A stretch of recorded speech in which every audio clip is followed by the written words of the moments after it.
Hello. सभी को good afternoon. Start किया जाए। कल जो बेहोश हुई थी नहीं आई, ठीक हो गई?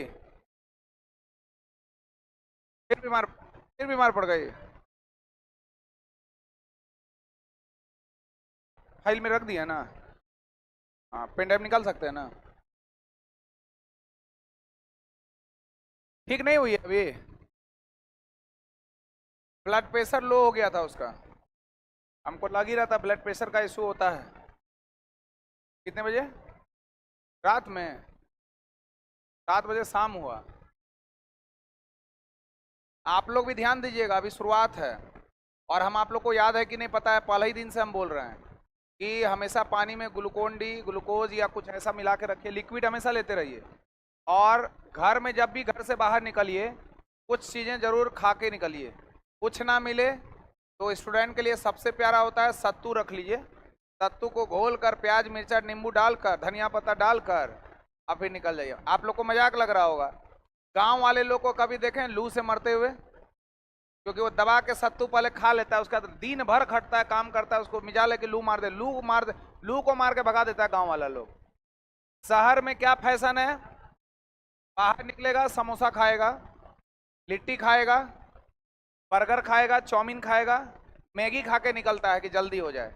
और उसका असर दिखता है, अभी हाल ही फिलहाल में दिख ही रहा है आप लोग को। अभी बहुत समय लंबा सफर है। लड़का लोग भी 3-4 लड़का गिर गया था सर के क्लास में गर्मी की वजह से।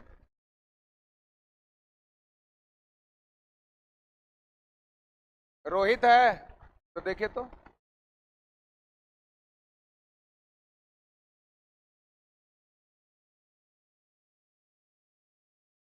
कॉपी किए थे?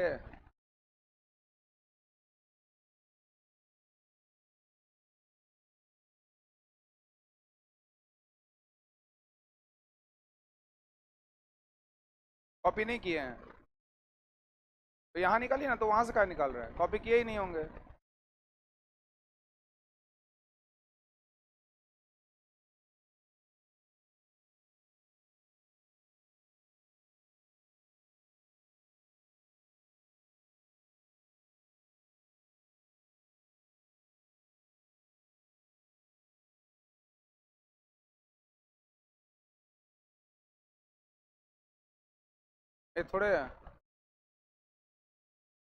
29 तारीख का है।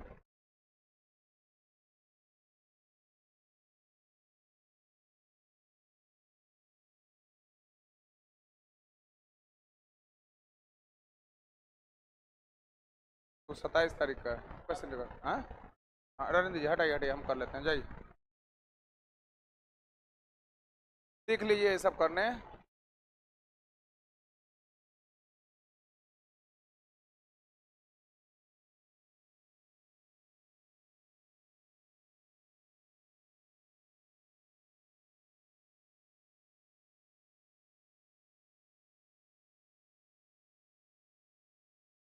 175 से होगा ना? चलिए स्टार्ट करते हैं।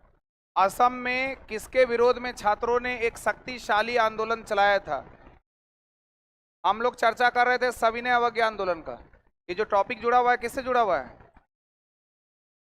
सविनय अवज्ञा आंदोलन, जो 1930 से क्या हुआ था स्टार्ट, 1932 में वापस, फिर 1932 से शुरू, 1934 से वापस, यही था ना? और इसी समय में अलग अलग जगह पर अलग अलग लोग सविनय अवज्ञा आंदोलन में अपना योगदान दे रहे थे। जैसे उत्तर पश्चिम क्षेत्र में कौन? खान अब्दुल गफ्फार खान। दक्षिण में हम लोग पढ़े कौन? राजगोपालाचारी। उसी तरह असम वाले जो क्षेत्र थे, जो असम वाला क्षेत्र था, जहां पर दो पहाड़ी बहुत इंपॉर्टेंट है, मिकिर और रेंगमा। कौन सा पहाड़ी बोले? मिकिर और रेंगमा। कौन सा पहाड़ी बोले? आप बोलिए तो, कौन सा पहाड़ी बोले? टोपी वाले, टोपी वाले कौन सा पहाड़ी बोले? खड़े हो जाइए, खड़े होइए। अरे आप ही को बोल रहे हैं, टोपी वाले आदमी खड़े होइए ना जी, गजब हाल है। कौन सा पहाड़ी बोले? बैठ जाइए। मिकिर और रेंगमा क्या बोले?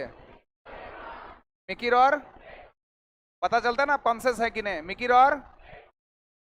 असम में किसके विरोध में छात्रों ने एक शक्तिशाली आंदोलन चलाया था? Cunningham circular. लिख लिए? क्या नाम बोले? क्या नाम बोले? कनिंघम सर्कुलर का संबंध किससे था? खान अब्दुल गफ्फार खान का संबंध किससे था? उत्तर पश्चिम प्रांत से। और दक्षिण भारत में किसके साथ? असम में किसके साथ? असम में, असम में, असम का दो पहाड़ी कौन बोले? मिकिर और मिकिर और नहीं, लोग आधा आधा काम करता है सब लोग।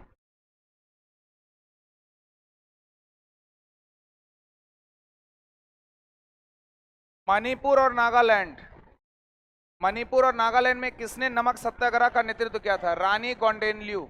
पहले भी इस पे चर्चा किए थे हम लोग बहुत पहले। रानी कौंडिन्यू, जवाहरलाल नेहरू के द्वारा इसे रानी की उपाधि दी गई थी। हाँ, JL नेहरू, इसको रानी कहा था। रानी कौंडिन्यू गजब की थी ये। मणिपुर और नागालैंड में किसने नमक, ये भी आई है, इंपोर्टेंट क्वेश्चन है। मणिपुर और नागालैंड में किसने नमक सत्याग्रह का नेतृत्व किया था? रानी कौंडिन्यू। कौन की थी? रानी कौंडिन्यू। SCERT का एक तरफ का लेफ्ट साइड में जो पुस्तक है ना, वो पेज, उस पेज में सभी क्षेत्र का नाम एक साथ दिया है, उसी का ये पूरा क्वेश्चन बना दिया है। गुजरात के विभिन्न तालुकों में कौन सा आंदोलन प्रारंभ हुआ था? कर बंदी आंदोलन। कर बंदी आंदोलन। टैक्स देने से इंकार कर दिया था, लगान वसूली को खत्म कर दिया था, इसी कारण वहां पर दो विद्रोह देखने को मिलेगा, सत्याग्रह। एक है अहमदाबाद सत्याग्रह जो पहले हुआ था। अहमदाबाद सत्याग्रह के बाद हुआ था कौन? खेड़ा सत्याग्रह। फरवरी के आसपास के दौर में आपका अहमदाबाद शुरू हो गया था और फरवरी मार्च तक जाते जाते उधर चल गया खेड़ा। तो पहले अहमदाबाद की पहले खेड़ा, और ईस्वी तो वही है सेम। अहमदाबाद भी 1918 और खेड़ा भी 1918। कौन सा ऐसा दोनों में था सत्याग्रह जिसमें लगान वसूली को लेकर हुआ था? किसमें हुआ था? लगान का मतलब क्या हो गया? टैक्स, यही था ना। और कौन सा ऐसा था मिल मजदूर को लेकर हुआ था? तो मिल मजदूर वाला है कौन? अहमदाबाद। और लगान वाला है कौन? खेड़ा। पहले हुआ था कौन? अहमदाबाद, उसके बाद हुआ था कौन? खेड़ा। जो लंबा नाम है वो पहले हुआ है, जो छोटा नाम है वो बाद में हुआ है। याद रखिए, पहले ए ओ है ना, क ख में ख बाद में आता है, तो पहले ओ वाला हो गया, फिर कौन हो गया? ख वाला हो गया। अगर याद नहीं रहे तो उस कंडीशन में याद रख सकते हैं। बिहार के सिवान जिला, सिवान में जिला है ना बिहार में, बिहार में कुल कितना जिला है? 38वां जिला कौन बना है? अरवल। तो इसमें एक है सिवान जिला। सिवान जिला में चौकीदारी कर विरोधी आंदोलन का नेतृत्व किसने किया था? गंगा प्रसाद राय। जो बिहार स्पेशल है उसमें ये सब इंपोर्टेंट क्वेश्चन बन जाता है, BBI है। गंगा प्रसाद राय कहां से? सिवान। गंगा प्रसाद राय कहां से? गंगा प्रसाद राय तो असम से कौन थे ना? असम से। हाँ, कुछ नहीं याद रहेगा तो सर्कुलर याद रख लीजिए। असम से कौन थे? कौन सर्कुलर? और अगर पूछेगा मणिपुर नागालैंड से, मणिपुर नागालैंड से, सिवान से कौन? सिवान से। और गया, बिहार का सबसे गर्म जिला कौन? बिहार का सबसे ठंडा जिला कौन? कंफर्म है? तो गया में किसने चौकीदारी करके विरोध में आंदोलन चलाया था? चंद्रावती देवी। चंद्रावती देवी। चंद्रावती देवी का संबंध कहां से? चंद्रावती देवी का संबंध तो सिवान से कौन थे? सिवान से। सिवान से। असम से सर्कुलर। असम से। असम से। उत्तर पश्चिमी प्रांत से। उत्तर पश्चिमी प्रांत से खान अब्दुल खुदाई चमत्कार का संबंध किससे है? लाल कुर्ती आंदोलन का संबंध किससे है? मद्रास से कौन? राजगोपाला। मद्रास से कौन? नागालैंड मणिपुर से कौन? कौन? आप बोल नहीं रहे, लगता याद नहीं है आपको। याद है? याद करिए। असम से कौन? सर्कुलर। असम से कौन? गया से कौन? गया से कौन? सविनय अवज्ञा आंदोलन के दौरान किस जेल के कैदियों ने नंगी हड़ताल का आयोजन किया था? छपरा जिला। कौन सा जिला? छपरा जिला। इनके चीजों को पूरा जब नहीं किया जा रहा था ना, तो लोग नंगे होकर घूमना शुरू कर दिए और बोले तब तक ये नंगा होकर घूमेंगे जब तक मेरी मांगों को स्वीकार ना कर दीजिए। तो ये घटनाएं कहां पर हुई थी? कौन सी जगह पर? छपरा जेल में। तो नंगी हड़ताल का संबंध किससे? नंगी हड़ताल का संबंध किससे? जैसे लोटा विद्रोह का संबंध किससे? मुजफ्फरपुर। लोटा विद्रोह, नंगी हड़ताल। विदेशी वस्त्रों के बहिष्कार में पटना जिला से किसने नेतृत्व किया था? श्रीमती हसन इमाम। कौन की थी? श्रीमती हसन इमाम। ये सब बीबीआई क्वेश्चन है बिहार स्पेशल में। विदेशी वस्त्रों के बहिष्कार में पटना जिला से किसने नेतृत्व किया था? श्रीमती हसन इमाम ने। श्रीमती हसन इमाम। कौन सा जिला से? कौन सा जिला? और किसके लिए जानी जाती है? विदेशी वस्त्रों के बहिष्कार। विदेशी वस्त्रों का बहिष्कार, श्रीमती हसन इमाम, जिसका संबंध किससे? पटना से। 1857 की क्रांति में पटना की तरफ से नेतृत्व कौन किए थे? क्या थे ये? पीरली पुस्तक विक्रेता। गांधी इरविन पैक्ट कब हुआ था? 5 मार्च 1931। तो गांधी इरविन पैक्ट को और किस नाम से जाना जाता है? दिल्ली समझौता सम्मेलन। लिख लीजिएगा, दिल्ली समझौता सम्मेलन। गांधी इरविन एक्ट को ही हम लोग, या पैक्ट वही है, गांधी इरविन समझौता को ही हम लोग दिल्ली समझौता सम्मेलन कहते हैं, जो 1931 में हुआ था, 5 मार्च 1931 में। और यही गांधी इरविन समझौता के बाद इसका पर्पस था गांधी इरविन समझौता का कि इरविन यहाँ पर आए और जो गोलमेज सम्मेलन आयोजित हो रहा है कहाँ पर? लंदन में। उस लंदन में आयोजित होने वाले गोलमेज सम्मेलन में महात्मा गांधी का भागीदारी उसमें हो, उसी पर्पस से महात्मा गांधी को यहाँ से लेकर गया था। लेकिन ले जाने के बाद भी कोई फायदा नहीं हुआ, क्योंकि उनकी बातों को नहीं सुना गया और फिर से महात्मा गांधी आंदोलन को क्या कर दिए? शुरू कर दिए। तो गांधी जी ने किस गोलमेज सम्मेलन में भाग लिया? दूसरा गोलमेज सम्मेलन, जिसमें योगदान दिया कौन सा समझौता? गांधी इरविन समझौता, जिसका अन्य नाम क्या बोले? दिल्ली समझौता। तो दिल्ली समझौता किसका अन्य नाम है? दिल्ली समझौता अन्य किसका नाम है? और गांधी इरविन समझौता कब हुआ था?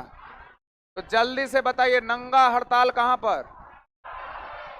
और लोटा विद्रोह कहां पर? गया से संबंधित थे कौन? असम से थे कौन?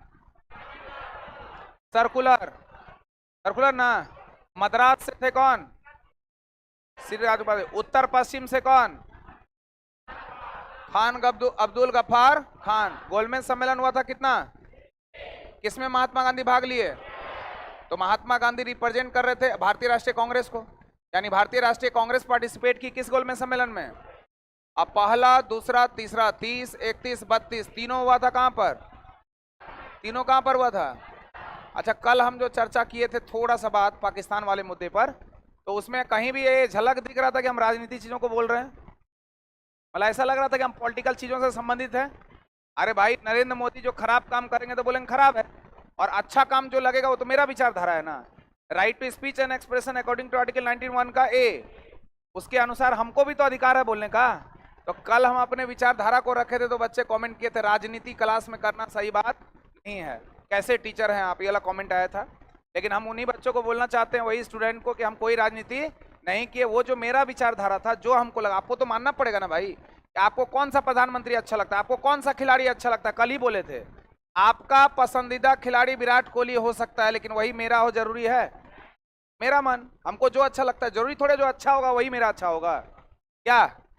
अर्जुन, वो जो राजपाल यादव है कितना छोटा है, शायद वो आपके लिए अच्छा ना हो एक्टर, मेरे लिए हो सकता है अच्छा हो। हमको कुछ चीजें उसका अच्छा लगता हो सकता है कि नहीं? अब उसको बतौला बना देता है सब स्टूडेंट, उन लोग को भी कोई काम धंधा है नहीं। हम देख के बहुत हमको आश्चर्य लगा रहे यार, इसमें राजनीति कहाँ दिखा। हम तो हमेशा कोसों, हमको पूछ दीजिएगा राजनीति यहाँ का नेता कौन है, हमको वो पता नहीं है। सारे टीचर वहाँ बात करते रहते, हमको इसका आइडिया नहीं है। अभी बोलते हैं राजनीति से जुड़े हुए, कहीं भी लगा वहाँ राजनीति से, और ऊपर से हमेशा हम बोलते हैं कि स्टूडेंट का विचारधारा से सोचिए। एनीवे, जो भी हो, जो विद्यार्थी कमेंट किए थे उनको फिर से बता दें कि किसी भी राजनीति विचारधारा से मेरा कोई मतलब नहीं है। एक विद्यार्थी, एक शिक्षक होने के नाते हम इस क्लासरूम में हैं, ना ही कोई जातिवाद, ना ही कोई धर्मवाद, ना ही कोई राजनीतिवाद, सीधा एक ही है, वो है विद्यार्थीवाद। सिर्फ और सिर्फ क्या करना है? पढ़ाई करना है। तो गोलमेज सम्मेलन कितना हुआ था? महात्मा गांधी किस में भाग लिए? महात्मा गांधी किस में भाग नहीं लिए? पहला कब हुआ था? कब? दूसरा 31, तीसरा 32। तो राष्ट्रीय कांग्रेस जो था, भारतीय राष्ट्रीय कांग्रेस, वो किसमें भाग लिया? भारतीय राष्ट्रीय कांग्रेस किसमें किसमें भाग नहीं लिया? सविनय अवज्ञा आंदोलन को पूरी तरह कब स्थगित किया गया था? तो कल से पढ़ते आ रहे हैं हम लोग, आज भी पहला लाइन यही लिखे थे, 30 32, फिर 32 में शुरू करके फिर 34 में वापस, क्योंकि दरभंगा में भूकंप आ गया था। किन आंदोलन में महिलाओं की भूमिका महत्वपूर्ण थी? सविनय अवज्ञा आंदोलन। सविनय अवज्ञा आंदोलन में महत्वपूर्ण भूमिका थी। क्यों? क्योंकि सविनय अवज्ञा आंदोलन की पृष्ठभूमि थी नमक सत्याग्रह से। हम बताए थे ना, नमक सत्याग्रह या दांडी यात्रा बोल दीजिए, तो दांडी यात्रा ही का ही तो पर्पस था नमक सत्याग्रह। दांडी यात्रा इसलिए किया गया था क्योंकि जो नमक था घर घर का चीज होता है, आवश्यक अंग है नमक। आज ही बताइए ना, आपके खाने से अगर एक चीज निकाल दे, सिर्फ एक चीज, वो क्या है? आपको खाना खाना लगेगा? एक तरफ खा रहा होगा मटर पनीर, एक तरफ खा रहा होगा सब नॉनवेज यानी मुर्गा या फिर मटन, और एक तरफ खा रहा होगा साग, भिंडी का सब्जी। तीनों जब खाएगा बिना नमक का ना, तो तीनों का स्वाद क्या लगेगा? कोई स्वाद ही नहीं लगेगा, वैसे ही खाएगा सब सिर्फ चिपा रहा होगा, उसका कोई टेस्ट पता नहीं चलेगा। तो नमक सबके लिए क्या है? इंपॉर्टेंट। और घर गृहस्थी चलाने वाली कौन? खाना बनाने वाली कौन? तो महिला के खाना बनाने के लिए सबसे इंपॉर्टेंट चीज क्या है? और उस नमक पर टैक्स लगाने लगा कौन? अंग्रेज। नमक पर पाबंदी लगा दिया कौन? अंग्रेज। तो उसमें भागीदारी किसकी बढ़ेगी? महिलाओं की। तो वही है, किन आंदोलन में महिलाओं की भूमिका महत्वपूर्ण थी? सविनय अवज्ञा आंदोलन में। ये तो जाहिर सा बात है। वानर सेना और मंजरी सेना का संबंध किस आंदोलन से है? सविनय अवज्ञा आंदोलन। वानर सेना बच्चों का संगठन होता था, और उसके बाद आया था आपका कौन? मंजरी सेना। ये लिख लीजिएगा, बच्चों का के संगठन से बना।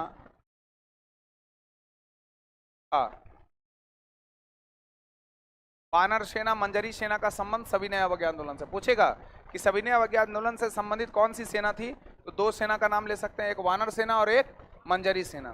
सविनय अवज्ञा आंदोलन हुआ था कब? 1930 में प्रारंभ हुआ था, कंप्लीटली वापस लिया गया था 1934 में। वानर सेना और कौन सेना बोले? दो सेना कौन कौन बोले? वानर सेना और एक बार वानर सेना वहां तक चर्चा करते हैं, कहां पर? रामायण में, जहां पर सारे वानर लोगों पत्थर फेंक के राम सेतु बना दिए थे। सविनय अवज्ञा आंदोलन का मुख्य परिणाम क्या निकला? भारत शासन अधिनियम 1935। भारत सरकार अधिनियम आया था 1935, या भारत शासन अधिनियम 1935। सविनय अवज्ञा आंदोलन का मुख्य परिणाम क्या निकला? तो भारत शासन अधिनियम 1935। इसी में बहुत सारी प्रावधान है जो आपको इंडियन पॉलिटी में आप लोग पढ़ते होंगे। जैसे एक प्रावधान है कि जो 1919 में था मॉन्टेग्यू चंद पर सुधार अधिनियम, जिसमें प्रांत में क्या लाया गया था? द्वैध शासन लाया गया था। उस प्रांत में द्वैध शासन को क्या कर दिया? है समाप्त करके कहाँ लाया? केंद्र में द्वैध शासन कौन लेकर आया? भारत सरकार अधिनियम 1935। दूसरा क्वेश्चन पूछता है, पॉलिटी का ही है, दूसरा क्वेश्चन पूछता है कि मैक्सिमम स्रोत जो हम लोग लिए थे, चाहे कुछ स्रोत अफ्रीका से लिए, कुछ आयरलैंड से लिए, कुछ यूएसएसआर से लिए, कुछ अमेरिका से लिए, कुछ कनाडा से लिए, कुछ ऑस्ट्रेलिया से लिए, तो विभिन्न प्रकार के देशों से हम लोगों ने चीज़ों को लिया है संविधान बनाने के लिए। उसमें सबसे ज़्यादा चीज़ जो लिए हैं वो कहाँ से? भारत सरकार अधिनियम 1935। मैक्सिमम जो ये किया हुआ है, कंट्रीब्यूट किया हुआ है, वो कौन सा है? भारत शासन अधिनियम 1935। तिनकठिया व्यवस्था में कितने हिस्से में नील की खेती थी? 3/20 भाग। ये सब तो लिखने का भी जरूरत नहीं, आगे बढ़े। तिनकठिया पद्धति मतलब सीधा जोड़ दिया कौन सा सत्याग्रह? चंपारण सत्याग्रह। कौन सा सत्याग्रह? चंपारण सत्याग्रह। सक्सेस था कि अनसक्सेस? सक्सेस। और इसी के कारण रविन्द्रनाथ टैगोर ने गांधी जी को उपाधि क्या दिया? महात्मा। तो महात्मा की उपाधि किसकी थी? गांधी जी की। और किसने दिया था वो? रविन्द्रनाथ टैगोर। और रविन्द्रनाथ टैगोर को गुरुदेव की उपाधि कौन दिया था? महात्मा गांधी। तो याद रखिएगा, रविन्द्रनाथ टैगोर की उपाधि थी गुरुदेव।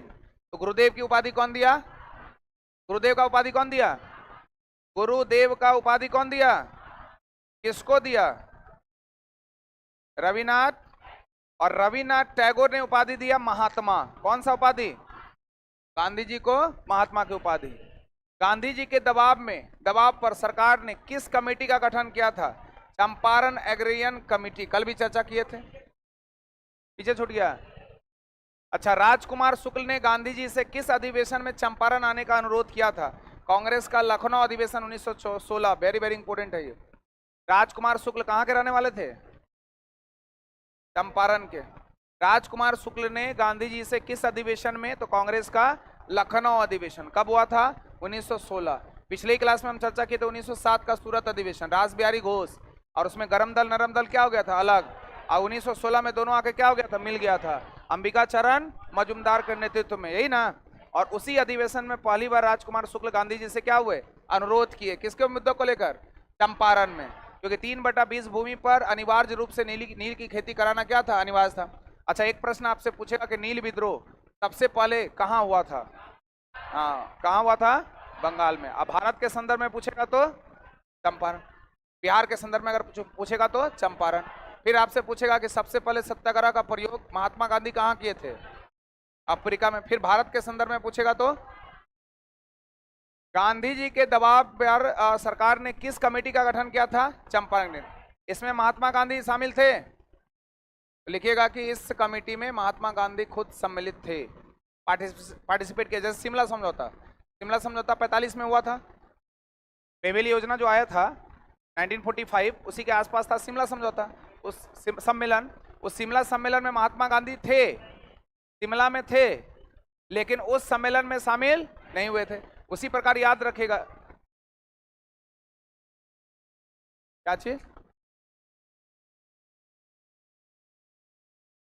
नहीं, जो शिमला सम्मेलन जब हो रहा था ना उस ईस्वी में, वहां पर वो मौजूद थे शिमला में, इसके बावजूद भी वो सब पार्टिसिपेट नहीं किए थे। कौन? महात्मा गांधी। गांधी जी के दबाव पर सरकार ने किस कमेटी का गठन किया था? और इसमें महात्मा गांधी सम्मिलित थे कि नहीं? लिख लीजिएगा, इसमें महात्मा गांधी सम्मिलित थे। महात्मा गांधी को भी बनाया गया था एक पार्ट। कौन? वही चंपारण सत्याग्रह जो था ना, उसका देख रेख के लिए, सही गलत क्या जांच के लिए, इसी से नाम से पकड़ा है। जैसे हंटर कमेटी आया था 1919 के अधिनियमों को जांच करने के लिए, कौन कौन सी घटना घटी थी, तो हंटर कमेटी का आयोजन किया गया था। उसी तरह चंपारण एग्रीगेशन कमेटी क्या था कि देखते हैं सही क्या है और गलत क्या। उसमें पार्टिसिपेशन किसको दिया था? महात्मा गांधी को भी, जांच के लिए। खेड़ा आंदोलन का संबंध किससे था? किसान के लगान माफ से। खेड़ा, पहले खेड़ा की अहमदाबाद, अहमदाबाद। उसके बाद कौन? ये काम करेगा आपको मैच द फॉलोइंग में, सही मिलान करिए उसमें। जब क्योंकि दोनों का 1918 है ना, जैसे रॉलेट एक्ट पहले कि जालियांवाला बाग, अगर रॉलेट एक्ट नहीं होता तो जालियांवाला बाग होता। इसके संदर्भ में ऐसा नहीं है कि अहमदाबाद नहीं होता तो खेड़ा नहीं होता, ऐसा नहीं है। जैसे वहां पूछता है कम्युनल अवार्ड कब हुआ था? 1932। उसी को बोलते हैं सांप्रदायिक पंचायत। सांप्रदायिक पंचायत कब आया था? 1932। और उसी के लिए बना था एक पूना पैक्ट, महात्मा गांधी और अंबेडकर के बीच पूना पैक्ट 1932। लेकिन पहले कौन? सांप्रदायिक पंचायत। अगर वो सांप्रदायिक पंचायत दलितों को लेकर नहीं बना होता तो महात्मा गांधी का पूना पैक्ट भी नहीं होता। तो डेट याद रहे या ना रहे, मैच द फॉलोइंग में आसानी से आप आंसर मार सकते हैं। खेड़ा आंदोलन कब हुआ था? मार्च के आसपास 1918 में। नंबूदरी एवं नायर का संबंध किस विद्रोह से था? मोपला विद्रोह। मोपला विद्रोह कहां पर हुआ था? केरल की मालाबार, दोनों देगा ऑप्शन, केरल और मालाबार दोनों देगा। केरल भी दे सकता है या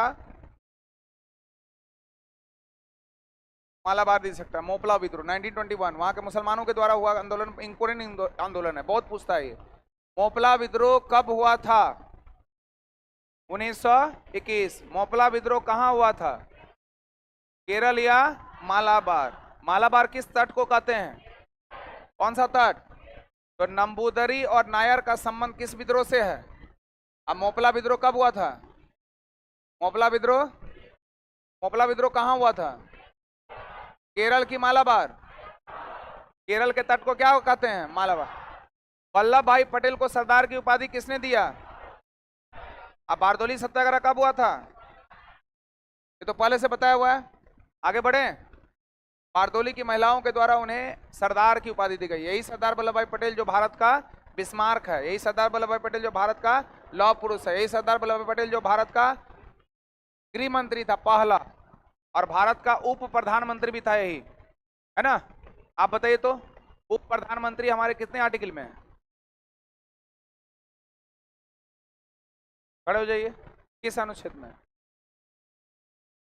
आप बोलिए। हाँ, नहीं जानते, आप बोलिए। बैठे आप। नहीं जानते हैं आप? नहीं जानते आप?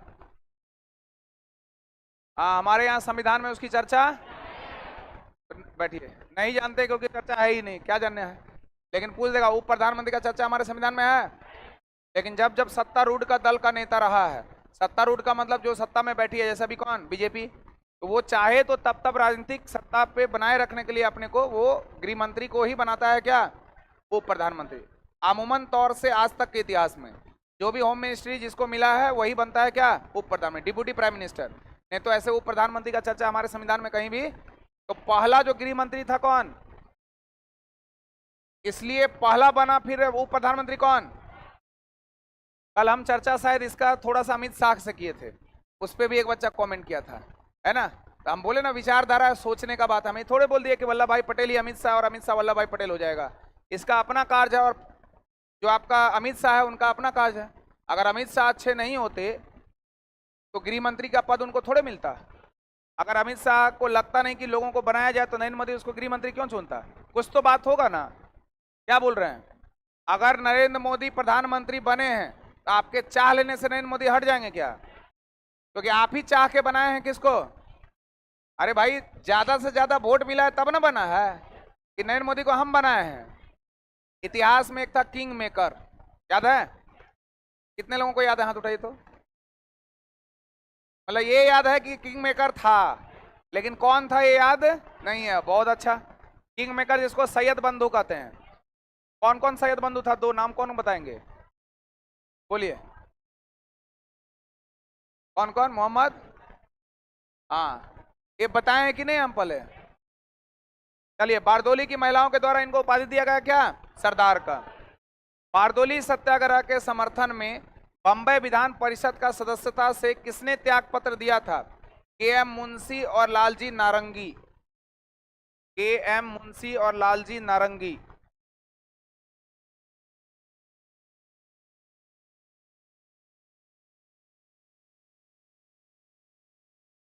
हो गया?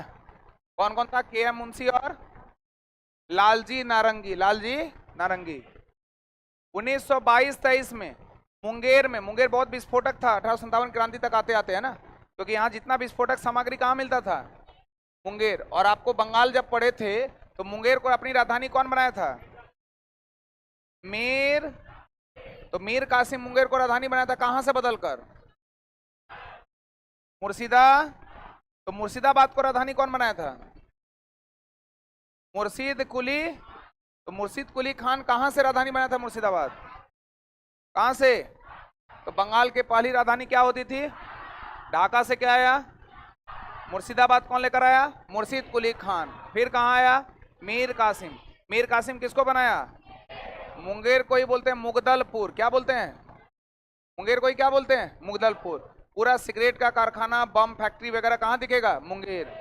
अच्छा, अगर आपसे जनगणना के बारे में अगर क्वेश्चन पूछ दे तो 2011 की जनगणना के अनुसार बिहार में सबसे कम लिंग अनुपात किसका है? बम विस्फोट होगा तो लड़कियां वहां रहेगी? सब भाग जाती है डर के मारे, तो सब भाग गई तो वहां लड़कियों की संख्या क्या हो गया? कम। लिंग अनुपात का मतलब ये होता है कि प्रति 1000 पुरुषों पर जितने महिलाएं है। जैसे अभी सबसे ज्यादा कहां पर लिंग अनुपात? गोपालगंज में। और सबसे कम कहां पर? मुंगेर। भारत के संदर्भ में सबसे ज्यादा कहां पर? केरल में। और सबसे कम कहां पर? हरियाणा।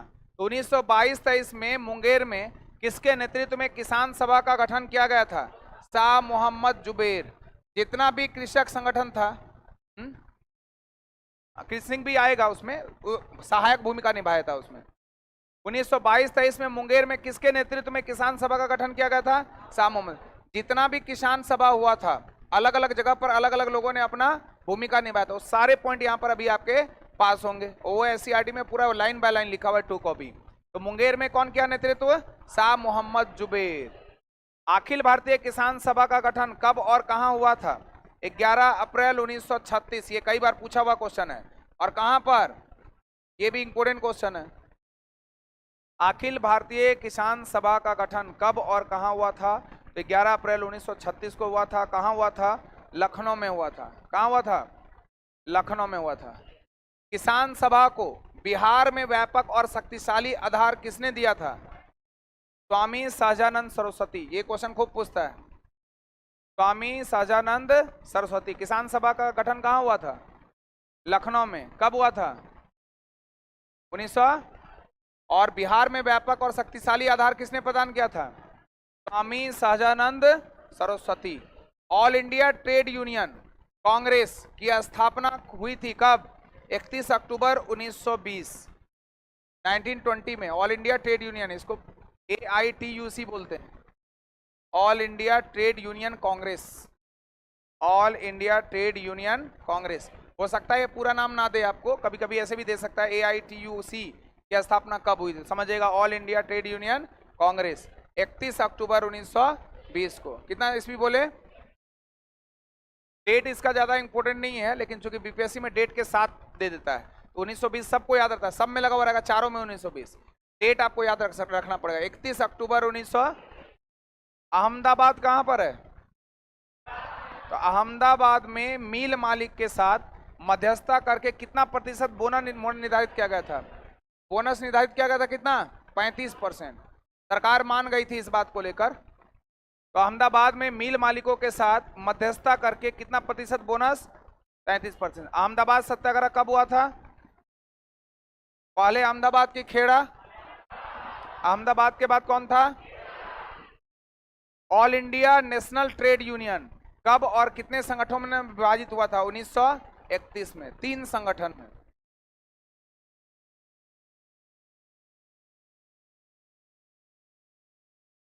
कितने संगठन में?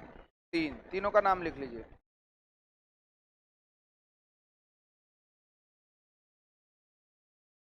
लिख लिए?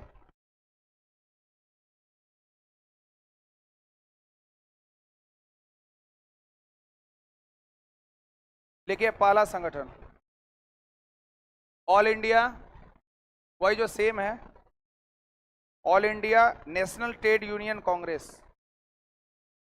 All India national trade union, उसको मिला के 3 था। All India national trade Union Congress एक। दूसरा हिंद मजदूर संघ, हिंद मजदूर संघ, SCRT में सब लिखा हुआ है, हिंद मजदूर संघ। और यूनाइटेड ट्रेड यूनियन, यूनाइटेड, हाँ हिंद, हिंद मजदूर संघ। और उसके बाद लिखिएगा यूनाइटेड, तीसरा United trade union, United trade Union Congress.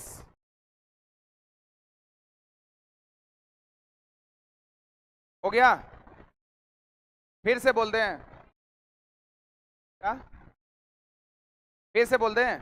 देखिए all India national trade Union Congress जो क्वेश्चन में है वही सेम हो गया एक। दूसरा हिंद मजदूर संघ, मजदूर संघ लिखे। और तीसरा लिखे United trade Union Congress, United trade Union Congress. ये कितने ईस्वी में? 1931। इसी में एक पॉइंट जोड़ दीजिए, लिखिए राष्ट्रीय आंदोलन के इस समय के प्रमुख नेता, राष्ट्रीय आंदोलन के इस समय के प्रमुख नेता, राष्ट्रीय आंदोलन के इस समय के प्रमुख नेता। आपको नाम लिखना है, हम कोड बोलेंगे, ठीक? भारत के प्रथम राष्ट्रमंडल मंत्री, राष्ट्रमंडल मंत्री नहीं लिखना है, कौन थे वो नाम लिखिए। जवाहरलाल नेहरू, पंडित जवाहरलाल नेहरू। आगे बोले? फिर नाम लिखना है आपको, हम कोड बोलेंगे। जिन्होंने फॉरवर्ड ब्लॉक की स्थापना 1939 में की, सुभाष चंद्र बोस। और उसमें फिर ब्रैकेट क्लोज कर दिया, यही दो नेता का नाम प्रमुख था, ब्रैकेट में लिख लीजिए। फिर इनके द्वारा, ब्रैकेट में करके लिखिएगा, इनके द्वारा समाजवादी विचारों के, इनके द्वारा समाजवादी विचारों के, इनके द्वारा समाजवादी विचारों के प्रावधान, प्रावधान बोलते हैं ना, प्रावधान, समाजवादी विचारों के प्रावधान मजदूरों का समर्थन जारी रहा। प्रावधान ऐसे लिखिएगा, प्रावधान मजदूरों का मतलब इसके बाद ही देखिएगा मजदूर लोग जो है ज्यादा से ज्यादा डेवलप करने लगे थे, ज्यादा से ज्यादा राष्ट्रीयता को प्रायोरिटी देने लगे थे। हो गया। तो इसमें 3 नाम कौन कौन बोले? एक नाम था आपका कौन? All India national trade union. दूसरा क्या बोले? दूसरा क्या बोले? मजदूर संघ। और तीसरा क्या बोले? और तीनों का ईस्वी कब बोले?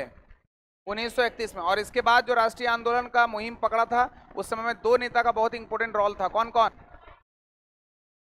जवाहरलाल नेहरू और हिंद मजदूर संघ। अभी थोड़ी देर पहले लिखे थे, नहीं लिखे थे?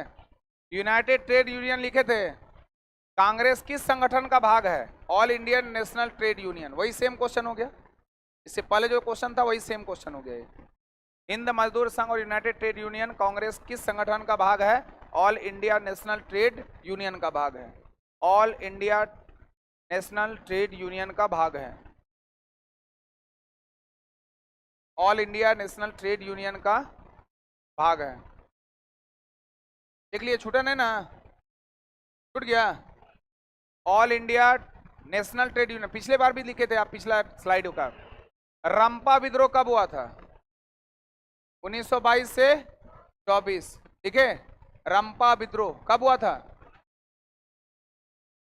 अलमुरी सीताराम राजू का संबंध किस आंदोलन से है? रंपा विद्रोह। उसी का अगला पॉइंट है, एक दूसरे को जोड़ दीजिएगा तो पूरा रंपा विद्रोह आपके पास नोट्स आ गया। अलमुरी सीताराम राजू, क्या नाम बोले? क्या नाम बोले? तो ये राजू को याद रखेगा, राजू। रंपा विद्रोह, राजू का संबंध किससे? रंपा विद्रोह कब हुआ था? कब हुआ था? और रंपा विद्रोह का संबंध किससे है? अगर राजू आसानी से याद हो जाए तब सीताराम राजू, वो भी याद हो जाए तो अलमोरी सीताराम राजू। झूम की खेती, झूम खेती समझते हैं? कितने लोग समझते हैं? क्या होता है बोलिए?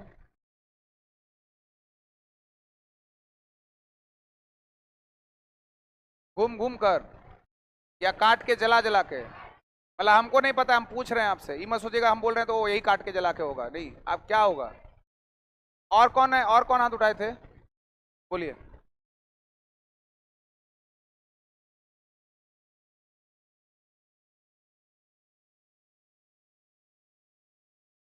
और इधर से कौन हाथ उठाए थे? आप बोलिए।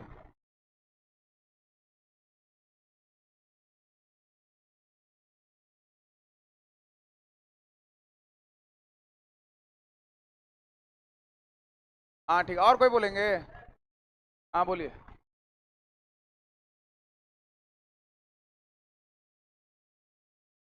हाँ वही है, शिफ्टिंग बोलते हैं ना, शिफ्ट करना। जैसे वहां पर हुआ खेती, उसको काट के जला दिया, खत्म कर दिया, खरपतवार वगैरह मिला, उसके बाद उसको क्या कर दिया? आगे बढ़ दिया। उसी को हम लोग बोलते हैं क्या? शिफ्टिंग, स्थानांतरित कृषि। तो ये कौन सा खेती कहलाता है? झूम खेती। झूम खेती और चराई संबंधी वन विभाग के खिलाफ किसने छापामार युद्ध छेड़ा था? श्री राजू। श्री राजू। और राजू का संबंध कौन सा विद्रोह से? और रंपा विद्रोह कब हुआ था? अब अगला है खोंड विद्रोह। खोंड विद्रोह किस क्षेत्र में फैला था? उड़ीसा के कालाहांडी और बस्तर तक। उड़ीसा के कालाहांडी और बस्तर। बस्तर कहाँ है? छत्तीसगढ़। थोड़ा नक्सलाइट बेल्ट के अंतर्गत भी पड़ता है ये।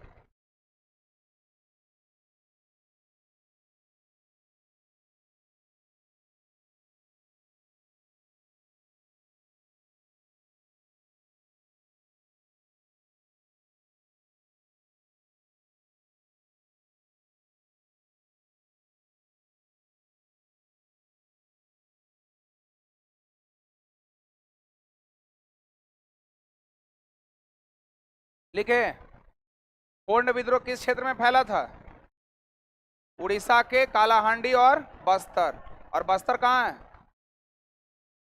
छत्तीसगढ़। तो छत्तीसगढ़ का बस्तर जिला और उड़ीसा का कौन सा? कालाहांडी। उड़ाव विद्रोह के प्रमुख नेता कौन थे? जतरा भगत। जतरा भगत। सारा विद्रोह एक साथ करवा देंगे, खत्म हो जाएगा ना ये तब। कुछ कुछ इंपोर्टेंट सिलेक्टेड क्वेश्चंस होगा और उसका नोट्स दे देंगे। उराव विद्रोह का प्रमुख नेता कौन था? जतरा भगत। हम लोग तो वही पॉइंट कर रहे हैं जो जहां से एससीईआरटी जो लिखा है उस बुक में। उराव विद्रोह कब से कब तक चला था? 1914 से 20 तक लगभग। 1914 से 20 बहुत सारे जनजातीय विद्रोह हो रहे थे 20वीं शताब्दी में। बहुत सारे किसान विद्रोह भी हुए, बहुत सारे जन विद्रोह भी हुए, और सभी लोगों का मुद्दा लगभग लगभग एक ही था। जैसे लोग जो जनजाति लोग जो मुद्दा उठाए थे वो अपने संस्कृति विरासत को बनाए रखने के लिए नहीं, जैसे कि मान लीजिए उनका सांस्कृतिक विरासत जैसे उसका पूर्वजों के द्वारा चला हुआ जो जमीन है, उस जमीन पर अंग्रेज चाहता था हम उस पर क्या कर लें, अपना हड़प ले, अपने क्षेत्र में मिला ले। इसके खिलाफ शुरू हो गया कौन, जनजातीय विद्रोह। जमींदारी विद्रोह शुरू हुआ क्योंकि जमींदार लोग टैक्स लेना क्या कर दिया, ज्यादा कर दिया। जन विद्रोह शुरू हुआ क्योंकि सामाजिक आर्थिक दोहन होना शुरू हो गया। राजनीतिक विद्रोह इसलिए हुआ कि यहाँ का राजा अब यहाँ का राजा नहीं रहेगा, वो किसके अधीन काम कर रहा है, ब्रिटिश के अधीन काम कर रहा है। संताल विद्रोह किस क्षेत्र से संबंधित था, मयूरभंज। मयूरभंज कहाँ है, तो मयूरभंज के रहने वाले कोई राष्ट्रपति का नाम बताइए। द्रौपदी। भारत की प्रथम महिला राष्ट्रपति कौन, प्रतिभा देवी सिंह। और भारत की दूसरी महिला राष्ट्रपति कौन, द्रौपदी मुर्मू। द्रौपदी मुर्मू का संबंध कहां से है, उड़ीसा का 2 व्यक्ति है जो राष्ट्रपति का पद को सुशोभित किया है, कौन कौन, हाँ, एक है बीबी गिरी जो ब्रह्मपुर से है, कौन सा जगह है, ब्रह्मपुर से है उड़ीसा, और एक है मयूरभंज से कौन, द्रौपदी मुर्मू।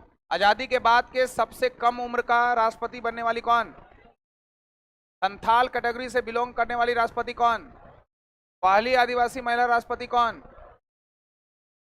थोडोई कुकियों का संबंध किस क्षेत्र से है, मणिपुर। अगले क्लास में यहीं से शुरू करेंगे हम लोग। थोडोई कुकियों का संबंध जो है मणिपुर से है। कुछ विद्रोह भी अलग से हम बता देंगे, ठीक है। तो आज की सभा यहीं पर समाप्त हो जाती है।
माथा बड़ी दर्द दे रहा है। आए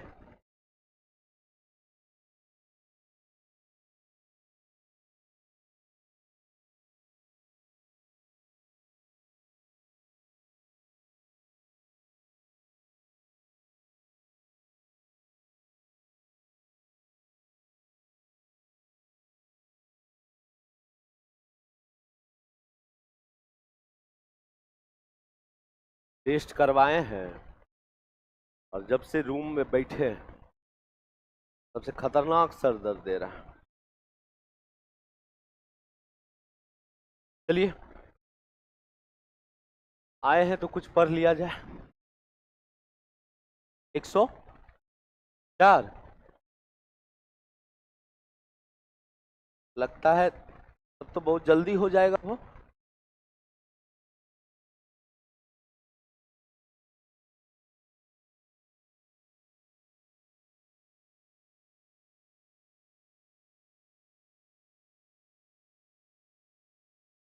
चलिए आगे बढ़े।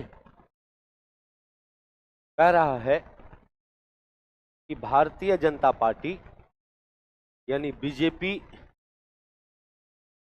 किसको बढ़ावा देती है? सांस्कृतिक राष्ट्रवाद को। सांस्कृतिक राष्ट्रवाद को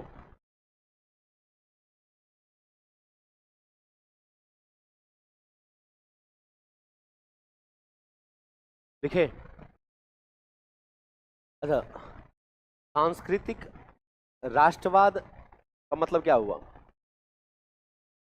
सांस्कृतिक राष्ट्रवाद का मतलब हुआ, इसीलिए कभी कभी देखे भी होंगे आप लोग कि भारतीय जनता पार्टी पे ये आरोप लगाया जाता है कि यह पार्टी जो है वो एक धार्मिक पार्टी है।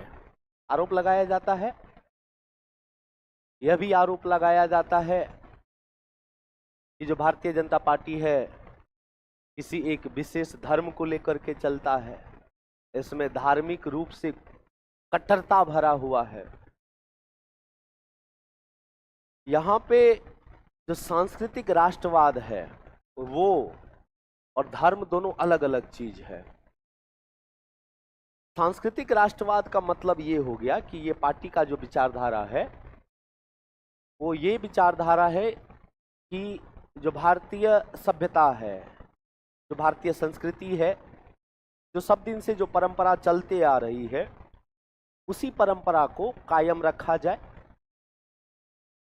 जो देश के हित के लिए सब दिन चला है उसी को कायम रखा जाए और किसी और चीज को ना रखा जाए, या इतिहास में वैसा चीज जो भारत के पक्ष में ना हुआ हो, जो भारत के संस्कृति से अलग हो, जो भारत के सभ्यता से अलग हो, और वो चीज यदि भारत में विद्यमान हो अभी वर्तमान में, तो उस चीज के खिलाफ जो है मोर्चा खोलना, कहीं ना कहीं भारतीय जनता पार्टी का यही विचारधारा है। और यही विचारधारा हम लोग को लगने लगता है कि एक धार्मिक विचारधारा है, एक धार्मिक कट्टरता है, एक किसी विशेष धर्म को लेकर के चल रहा है, जबकि ऐसा नहीं है।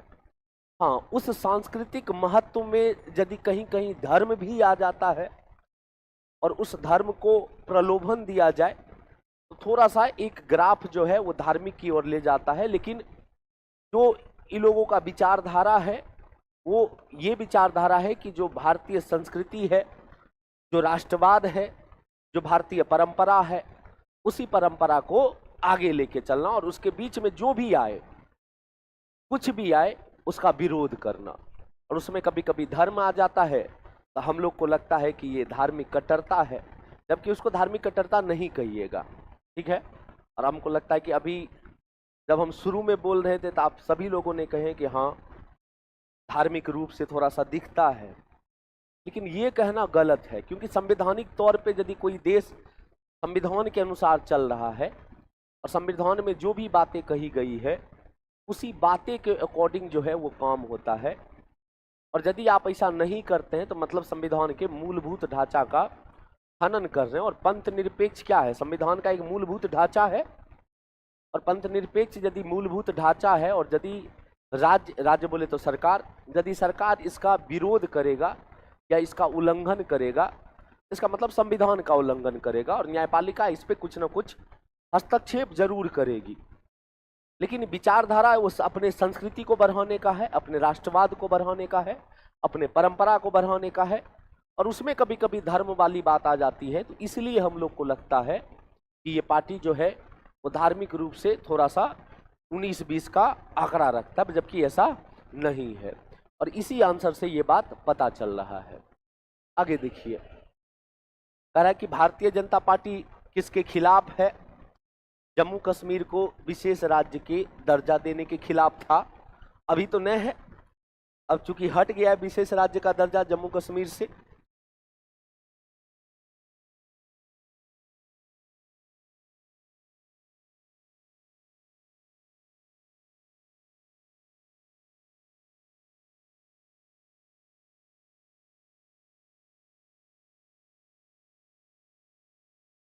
लिखे, हाँ यही नहीं लिखिएगा और क्या, हमको लिखिएगा, जो लिखा है वही लिखिएगा। लेकिन अब जम्मू कश्मीर को विशेष राज्य का दर्जा 1969 में मिला था, और जम्मू कश्मीर के लिए संवैधानिक विशेष दर्जा भी था जो अनुच्छेद 370 में था, और एक तुम्हारा 35 का ए था जिसको निरस्त कर दिया गया, जिसको समाप्त कर दिया गया, और समाप्त करके जम्मू कश्मीर से विशेष राज्य का दर्जा छीन लिया गया। अब केंद्र शासित प्रदेश है तुम्हारा। आगे देखिए, भारतीय जनता पार्टी राष्ट्रीय जनतांत्रिक गठबंधन यानी जिसको एनडीए कहते हैं, वो बना करके सत्ता में कब आया था? तो 1998 में आया था। 1998 में आया था।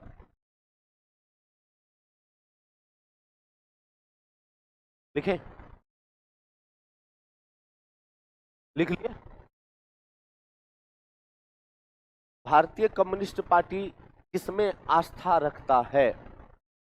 धर्मनिरपेक्षता और लोकतंत्र में। भारतीय कम्युनिस्ट पार्टी की स्थापना जो हुई थी वो 1925 में हुई थी, एम.एन. रॉय के द्वारा, मनवेंद्र नाथ रॉय के द्वारा। और कहां पे हुई थी? तो कानपुर में हुआ था। कहां पे हुआ था? कानपुर में हुआ था। कानपुर में। एक शब्द आप लोग सुने होंगे, इतिहास में पढ़े होंगे, एटक के बारे में। एटक क्या है? इंडिया ट्रेड यूनियन के बारे में बताता है, जिसकी स्थापना 1920 में की गई थी।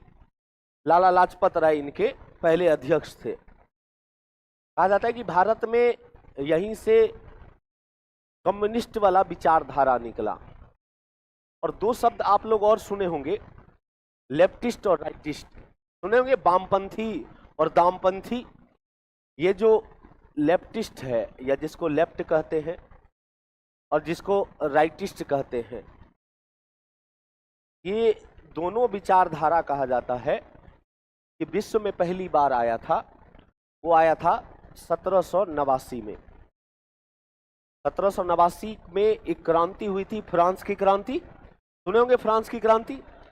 1789 में फ्रांस की क्रांति हुई थी, और कहा जाता है कि जो उस समय जो फ्रांस का राजा हुआ करता था, जिसके खिलाफ ये मोर्चा खोला गया था, तो कहा जाता है कि बीच में राजा साहब बैठे हुए थे और दाएं तरफ कुछ लोग बैठे हुए थे और बाएं तरफ कुछ लोग बैठे हुए थे। और यहीं से ये अवधारणा आई थी लेफ्टिस्ट का और राइटिस्ट का। तो कहा जाता है कि जो राइट साइड में लोग बैठे हुए थे वो राजा के समर्थक में थे, राजा के समर्थक में यानी राज समर्थन में थे, और जो लेफ्ट के साइड बैठा हुआ लोग था वो राजा के समर्थन में नहीं था, राजा के समर्थन में नहीं था। और ये लोग जो है वो एक लोकतांत्रिक रूप से चलना चाहता था, एक गणराज्य के रूप से चलना चाहता था।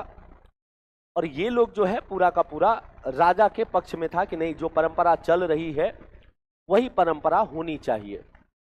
कहा जाता है कि ये जो राइट साइड में लोग बैठे हुए थे वो कहा जाता है कि उस समय फ्रांस के जो अमीर वर्ग थे जो कैपिटलिस्ट थे, कैपिटलिस्ट का मतलब होता है पूंजीवाद, जो पूंजीवादी लोग थे, जो अमीर वर्ग था वो राजा के समर्थन में था, और जो आम जनता था, जो आम जनता जिसको भेदभाव से डर था, जो तुम्हारा लोकतांत्रिक रूप से चलाना चाहता था, वो लेफ्ट साइड बैठे हुए थे।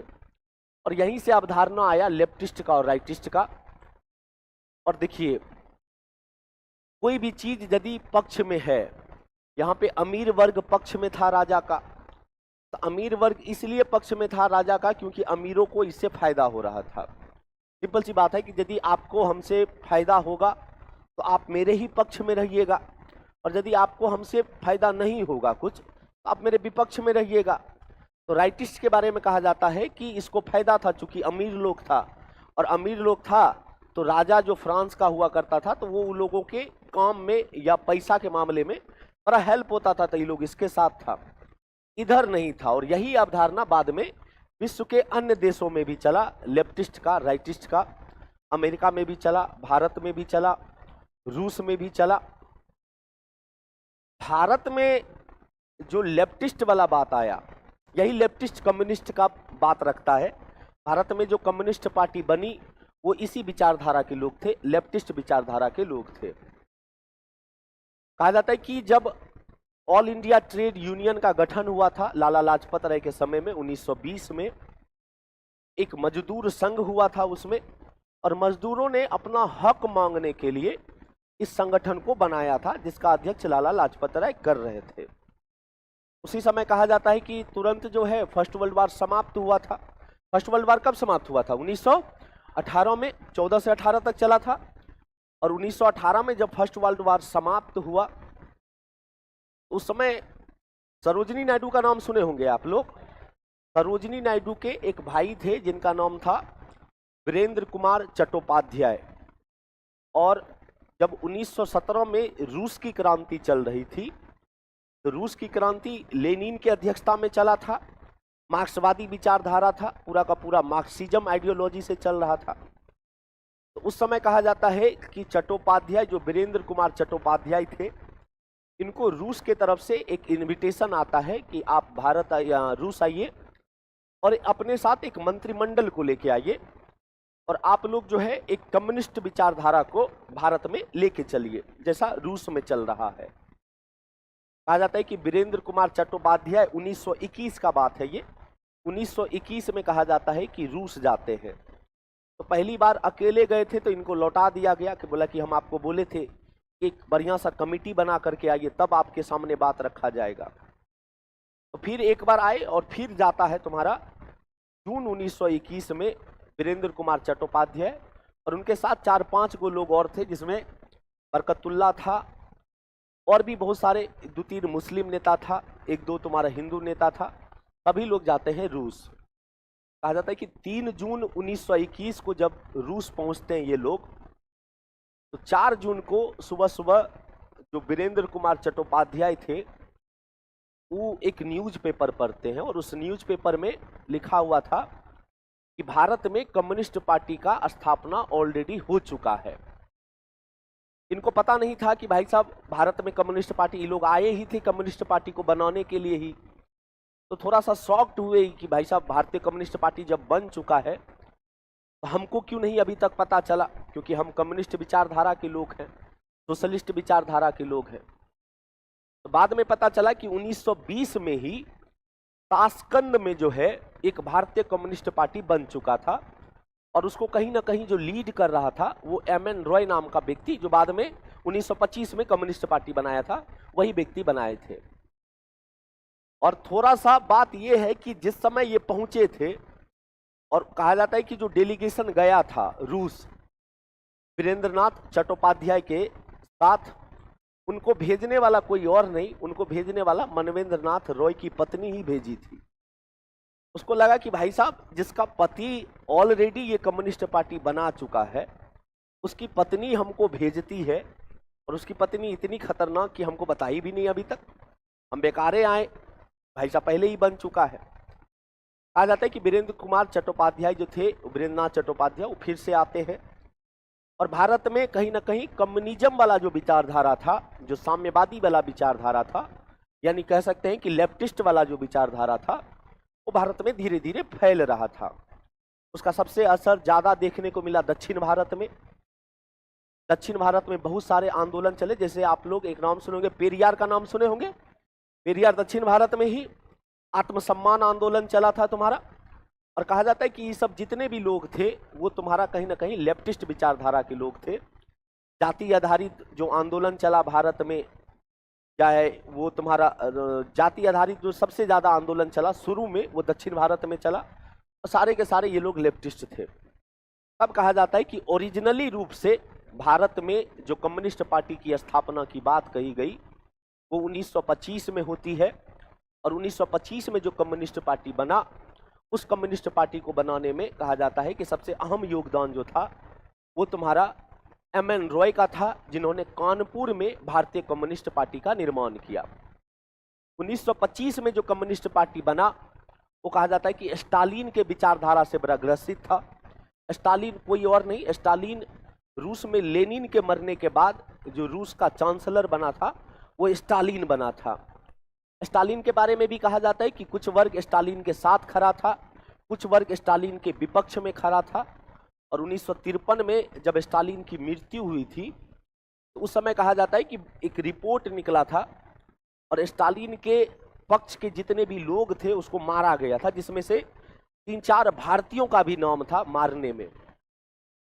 तो कहा जाता है कि जब स्टालिन ने पंचवर्षीय योजना का शुरुआत किया पहली बार रूस में 1928 में, विश्व में पहली बार पंचवर्षीय योजना कब आया था? 1928 में आया था। और ये सारा का सारा जो है वो लेफ्टिस्ट का यानी कम्युनिज्म का विचारधारा था। 1950 में यानी 1947 में जब हम लोग आजाद हुए और भारत में पहला आम चुनाव होता है 1951-52 में, तो जब पहला चुनाव हुआ तो ये जो सीपीआई थे यानी कम्युनिस्ट पार्टी ऑफ इंडिया यानी भारतीय कम्युनिस्ट पार्टी कह सकते हैं, सीपीआई के लोगों ने कहा कि हम इस इलेक्शन को नहीं मानते हैं। एक पक्ष ने कहा मानते हैं, यानी अपने ही पक्ष में 2 पक्ष बन गया था, सीपीआई में ही 2 गुट बन गया था। और एक ने कहा कि हम इस आज़ादी को आज़ादी नहीं मानते हैं क्योंकि भारत में अभी भी आर्थिक रूप से भेदभाव बहुत ज़्यादा है, जातिगत रूप से भेदभाव बहुत ज़्यादा है, तो हम इस आज़ादी को आज़ादी नहीं मानते। लेकिन एक पक्ष सीपीआई में ही ऐसा था जो कहता था कि नहीं, हम लोगों ने अंग्रेज से लड़ा, अंग्रेजों को भारत से भगाया और हम इस चुनाव को मान्यता देते हैं, भारत का पहला आम चुनाव है और जवाहरलाल नेहरू को हम लोग भारत का प्रथम प्रधानमंत्री स्वीकार करते हैं। वहीं से कहा जाता है कि सीपीआई में 2 गुट बना, एक जो खिलाफ था चुनाव के और एक जो चुनाव के पक्ष में था। सबसे ज्यादा जो असर पड़ा वो 1962 के भारत चीन युद्ध में पड़ा। भारत चीन युद्ध जब हो रहा था तो चूंकि चीन साम्यवादी विचारधारा का लोग है, तो कहा जाता है कि वही पक्ष जो चुनाव के पक्ष में नहीं था, उन लोगों ने कहा कि यदि चीन भारत पे आक्रमण किया है तो कोई गलत नहीं किया है, साम्यवादी का विस्तार हो रहा है, साम्यवाद का विस्तार हो रहा है और विस्तार होना सही बात है। उसमें कहा जाता है कि बहुत सारे वो विचारधारा के लोग जिसने कहा था कि चीन यदि आक्रमण किया है भारत पे तो अच्छा है, तो बहुत सारे लोगों को जेल में भी डाला गया था। लेकिन एक विचारधारा जो था, जो कहा जा रहा था कि भाई साहब कि हम जो हैं वो इसका घोर विरोध करते हैं, भारत अपना देश है और यदि कोई अन्य देश भारत पे आक्रमण करता है तो हम इसका पूरा का पूरा विरोध करते हैं। तो वही जो विरोध किया, चीन के युद्ध का विरोध किया, वही सीपीआई का सीपीआई रहा। और जो कहा जाता है कि चीन के आक्रमण का पक्ष में था, वही 1964 में एगो और पार्टी बना जिसको हम लोग आज भी सीपीआई-एम के नाम से जानते हैं। नाम सुने होंगे सीपीआई-एम का। और सीपीआई-एम की जो स्थापना हुई थी वो कब हुई थी तुम्हारा? 1964 में हुई थी। बाद में वही सीपीआई-एम से सीपीआई-एमएल बना तुम्हारा। सुने होंगे आप लोग, बहुत सारा ऐसे विधायक रहेंगे जो बोलता है सीपीआई-एमएल से है, कोई सीपीआई-एम से है। और इस तरह जो है भारत में कम्युनिस्ट विचारधारा चला। और जो कम्युनिस्ट विचारधारा चला यानी लेफ्टिस्ट लोग जो थे, जो समर्थक में नहीं थे, उन्होंने धर्मनिरपेक्षता का बात किया और तुम्हारा लोकतंत्र का बात किया। क्लियर है? कोई दिक्कत नहीं। आगे देखिए, कम्युनिस्ट पार्टी संसदीय लोकतंत्र में किनके हितों की रक्षा करते थे? किसानों का, गरीबों का, मजदूरों का। लिख लीजिएगा।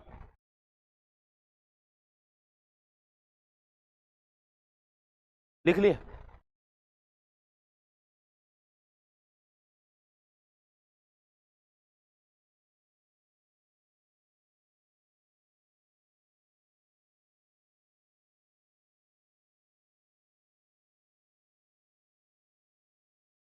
लिखे? भारतीय कम्युनिस्ट पार्टी मार्क्सवादी सीपीआईएम कब बना था? 1964 में बना था। तुरंत चर्चा की। इसकी स्थापना कब हुई थी? 1964 में हुई थी। ये सीपीआई से अलग हुआ था, कम्युनिस्ट पार्टी ऑफ इंडिया से अलग हुआ था। ठीक है। राष्ट्रीय जनता दल यानी आरजेडी की स्थापना कब हुई थी? 1997। बनाने वाले कौन थे? लालू प्रसाद। हाँ।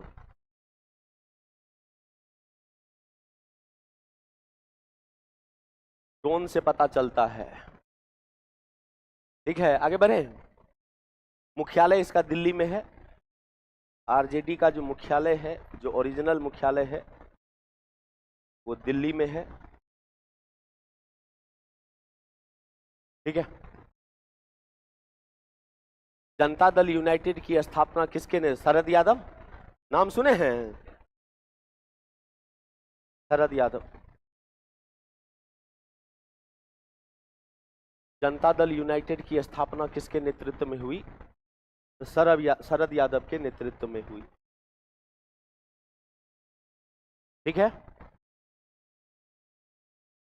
भारतीय कम्युनिस्ट पार्टी मार्क्सवादी किस विचारधारा के समर्थन करते थे? मार्क्स और लेनिनवाद का। मार्क्सवाद और लेनिनवाद का।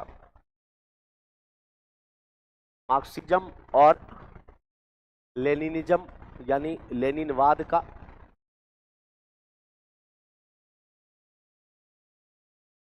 लिखे? कार्ल मार्क्स सबसे पहले लोग थे जिसने समाजवादी विचारधारा दिया, और इसी समाजवादी विचारधारा से ही कहीं ना कहीं साम्यवादी विचारधारा बना था। तो कार्ल मार्क्स एक आम इंसान हुआ करते थे, और इनके बारे में कहा जाता है कि इनको एक महिला से प्रेम हुआ, और जब इनको एक महिला से प्रेम हुआ तो प्रेम ऐसा वैसा नहीं, बड़ा खतरनाक रूप से प्रेम हुआ था। और कहा जाता है कि भाई साहब, इन्होंने पहले ही कहा था कि चिंता मत करो, शादी तुम्ही से होगा, लेकिन दोनों में आकाश जमीन का फर्क था। महिला के जो पिताजी थे वो कहा जाता है कि बड़ा अमीर घर का था, यानी महिला बड़ा अमीर घर की थी, और ये व्यक्ति जो है तुम्हारा एक मोटर मैकेनिक था। मोटर मैकेनिक समझ रहे हैं? मोटर मैकेनिक था, लेकिन दिल लगी दीवार से तो परी क्या चीज है। तो भाई साहब, बात वही हुई कि हो गया, कोई दिक्कत नहीं है। अब प्रेम न जाने जात पात, प्रेम न जाने धर्म, कुछ ना जानता है। जब हो गया। तो कहा जाता है कि इन्होंने यानी कार्ल मार्क्स जो है तुम्हारा लड़की के पिताजी से मिला और कहा कि ऐसा है कि हमको मोहब्बत है और शादी करवा दो। तो कहा जाता है कि भाई साहब शादी करवा दो, क्या करते हो पहले ये बता दो। बोला मोटर मैकेनिक है। लात मार के भगा दिया जाता है कि भाई साहब कहाँ हमारी बेटी और कहाँ तुम, एक मोटर मैकेनिक होकर के तुम सोच भी कैसे लिए कि भाई साहब शादी हो जाएगा इससे, भागो। और कहा जाता है कि बाद में कार्ल मार्क्स जो है वो बनने चले थे देवदास, कि भाई पारो छोड़ दी तो देवदास बन जाएंगे, लेकिन बाद में कहा जाता है कि एक महान विचारधारक बन गए। और इन्होंने बहुत कुछ सोचा, आखिर क्यों छोड़ा हमको, उसके पिताजी ने हमको क्यों लात मारा, कुछ तो कारण होगा। और उसका कारण इन्होंने पता लगाया कि भाई साहब मेरे पास कुछ नहीं था, यही सबसे बड़ा कारण था।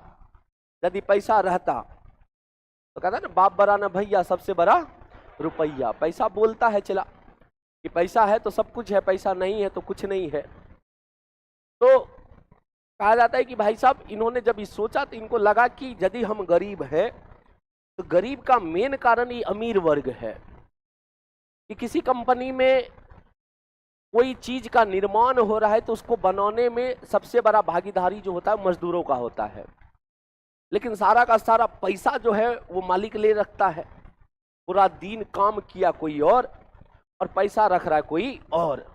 कार्ल मार्क्स ने कहा कि बहुत ही गलत बात है, जो ज्यादा काम कर रहा है उसको इस हिसाब से ज्यादा पैसा मिलना चाहिए और जो कम काम कर रहा है उसको कम पैसा मिलना चाहिए। और कहा गया कि यही विचारधारा जो है वो मार्क्सिज्म आइडियोलॉजी बना, मार्क्सवादी विचारधारा बना, और इस मार्क्सवादी विचारधारा बस रिटेन रह गया। जब 1917 में रूस में रेवोल्यूशन होता है, रूस में क्रांति होती है, जिसको बोल्शेविक क्रांति भी कहा जाता है या रूसी क्रांति भी कहा जाता है, तो लेनिन ने कार्ल मार्क्स के बातों को बहुत बढ़िया से रखा और लेनिन ने कहा कि पूरे सोवियत संघ में यदि सामाजिक रूप से, आर्थिक रूप से या राजनीतिक रूप से न्याय मिलेगा उसमें सभी लोग हकदार होंगे, सभी लोग भागीदार होंगे। यदि रूस के पास, सोवियत संघ के पास यदि 100 मिठाई है तो 100 मिठाई को पूरे सोवियत संघ में बांटेगा एक बराबर। इसी को कहा जाता है सामाजिक न्याय और आर्थिक न्याय। भारतीय कम्युनिस्ट पार्टी के जो लोग थे वो भी कुछ इसी विचारधारा के थे। वो लोग भी, बहुत सारा भारत में भेदभाव था और इन लोगों ने भी जो विचारधारा को अपनाया वो तुम्हारा मार्क्सवादी विचारधारा को या लेनिनवादी विचारधारा को अपनाया था। तो यहाँ पे यही क्वेश्चन था कि भारतीय कम्युनिस्ट पार्टी मार्क्सवादी जो था वो किस विचारधारा का समर्थन किया, तो मार्क्सवादी और लेनिनवादी के विचारों को। क्लियर है? समाजवादी पार्टी किस प्रकार की कंपनियां का विरोध करते हैं? देखो गलत है, पूंजीवाद, यहाँ पे पूंजीवाद लिखिए, कैपिटलिस्ट लिखिए।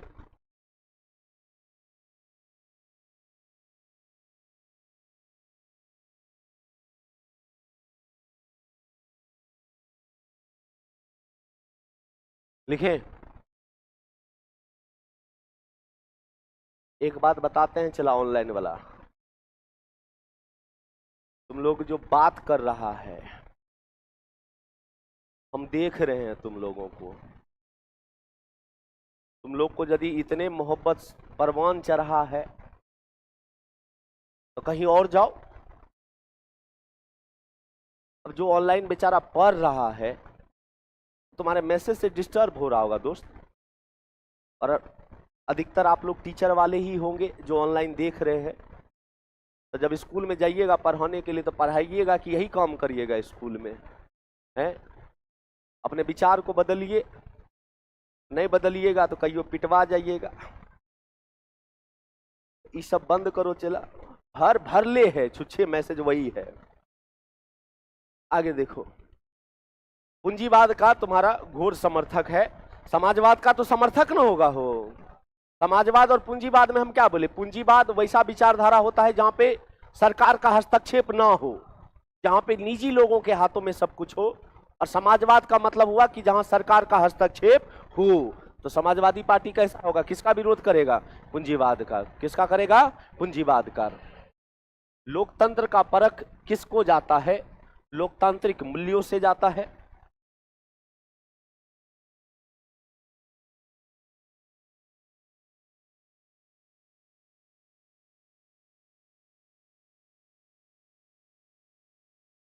लोकतंत्र का परख किसको जाता है?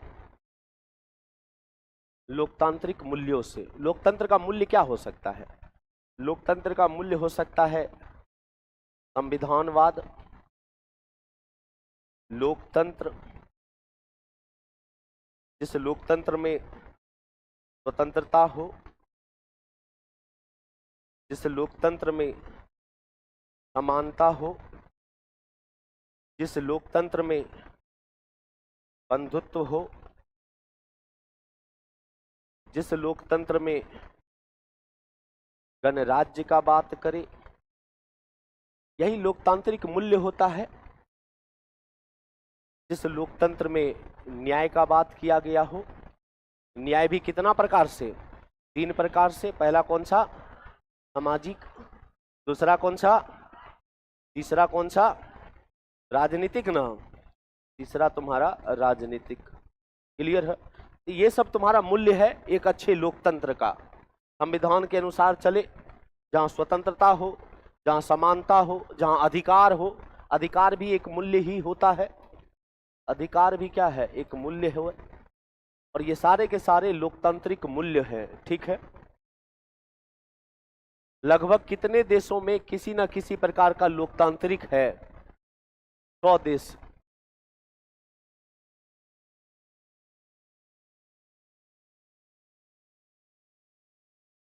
लिखें, 100 देश। ऊपरे होगा, ऐसा नहीं, इससे कम नहीं होगा, इससे ऊपरे होगा।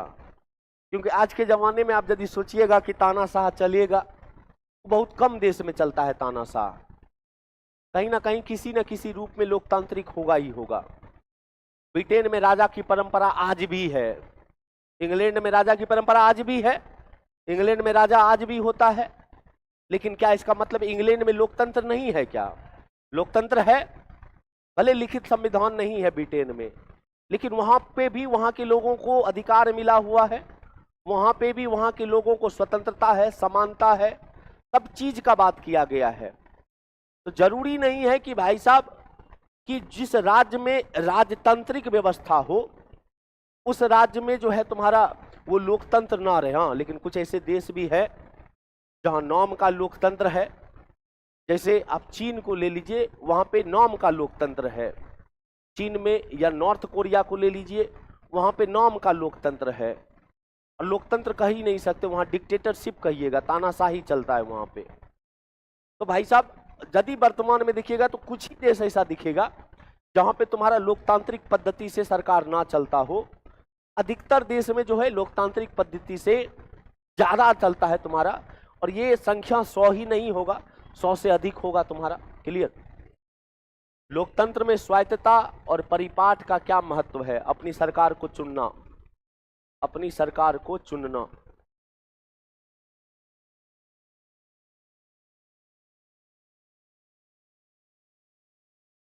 देखिए,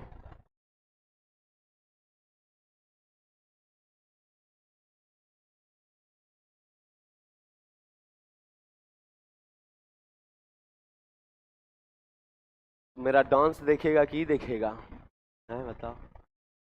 हमको 5 दिन से लग रहा है कि मेरे जिंदगी का एक सबसे बड़ा भूल हुआ कि हम डांस कर दिए।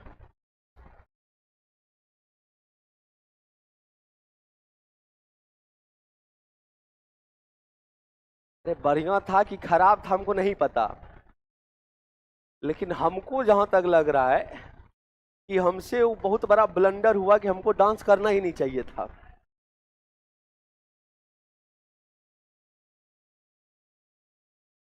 अभी तक वो लोग अपना बात कर रहा था, अभी अब डांस पे बात कर रहा है। चलिए आगे बढ़े। तो अपनी सरकार को चुनने का अधिकार, स्वायत्तता का मतलब क्या होता है? स्वायत्तता का मतलब होता है कि आप अपने मन का मालिक हैं। और एक अच्छा लोकतंत्र में जो भागीदारी होता है, जैसे भारतीय लोकतंत्र को प्रतिनिधित्व लोकतंत्र कहिएगा, कैसा लोकतंत्र कहिएगा? प्रतिनिधित्व लोकतंत्र कहिएगा। प्रतिनिधित्व लोकतंत्र का मतलब हुआ कि वैसा लोकतंत्र जिसमें जनता खुद जाकर के शासन ना करे, जनता के द्वारा चुना गया व्यक्ति जाकर के शासन करे, उसको कहा जाता है प्रतिनिधित्व लोकतंत्र।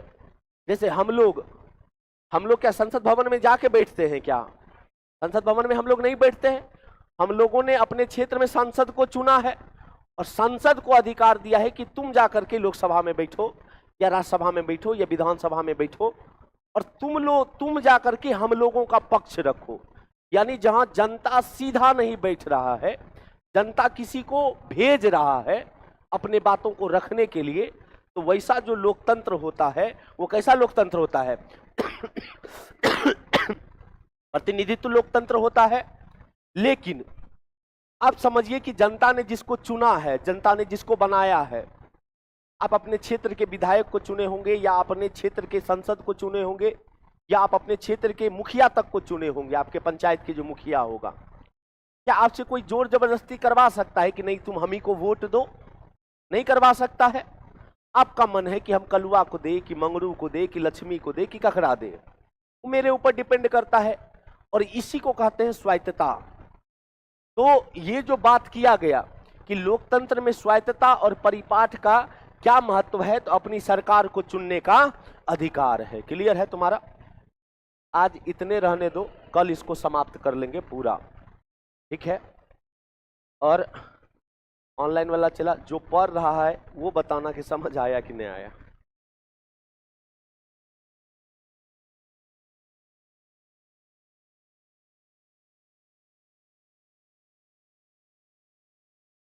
जा सकते हैं।